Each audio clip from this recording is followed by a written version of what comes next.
एके दिवशी एक श्रीमंत तरुण भगवान बुद्धांकडे आला. त्याच्याकडे सर्व काही होते, धन संपत्ती मान सन्मान. पण त्याच्या मनात प्रचंड अस्वस्थता आणि दुःख होतं.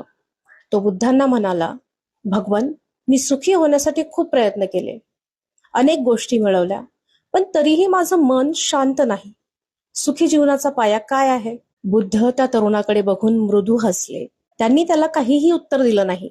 उलट त्याला म्हणाले, उद्या येताना तुझ्या दोन्ही हातात काहीतरी भेट घेऊन ये, मग मी तुला उत्तर देईन. दुसऱ्या दिवशी तो तरुण आला. त्याच्या एका हातात एक सोन्याचं सुंदर कमळ होतं आणि दुसऱ्या हातात सुवासिक फुलांचा गुच्छ होता. तो बुद्धांजवळ पोहोचला आणि त्यांना ते अर्पण करू लागला. बुद्ध त्याला म्हणाले, याला सोडून दे. तरुणाने विचार केला, कदाचित बुद्धांना सोन्याचं कमळ नको असेल. त्याने डाव्या हातातील सोन्याचं कमळ खाली ठेवलं. बुद्ध पुन्हा म्हणाले, यालाही सोडून दे. तरुणाने उजव्या हातातील फुलांचा गुच्छही खाली ठेवला. आता त्याचे दोन्ही हात रिकामे होते. पण बुद्ध पुन्हा एकदा तेच शब्द बोलले, हे सुद्धा सोडून दे. आता तो तरुण गोंधळला. तो म्हणाला, भगवन, माझ्या दोन्ही हातात आता काहीही नाही, मग मी काय सोडू? तेव्हा बुद्ध शांतपणे म्हणाले, तुला हातातील वस्तू सोडायला सांगत नाहीये.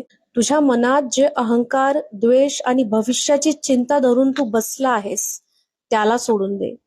जोपर्यंत तुझं मन या जुन्या ओझ्यांनी भरलेलं आहे, तोपर्यंत त्यात सुखाचा प्रकाश कसा शिरणार? आपण अनेकदा जुन्या आठवणींचा राग आणि भविष्याची भीती मनात धरून ठेवतो. बुद्ध सांगतात की सुखी होण्यासाठी नवीन काही मिळवण्यापेक्षा मनातील साचलेला कचरा सोडणे जास्त महत्वाचे आहे. जेव्हा त्या तरुणाने सर्व ओझे सोडले, तेव्हा तो तरुण पूर्णपणे वर्तमानात होता. हेच सुखी जीवनाचं पहिलं सूत्र आहे, वर्तमानात जगणे. बुद्ध म्हणतात, रिकाम्या हातांपेक्षा रिकामे आणि शांत मन हे सुखी जीवनाचा खरा पाया आहे. जेव्हा आपण धरून ठेवण्याची वृत्ती सोडतो, तेव्हाच आपल्याला खरी मुक्ती आणि सुख मिळतं. सुख हे शोधायचं नसतं, तर मनातील अनावश्यक गोष्टी सोडून देऊन ते अनुभवायचं असतं. मंगल मैत्री. नमो बुद्धाय.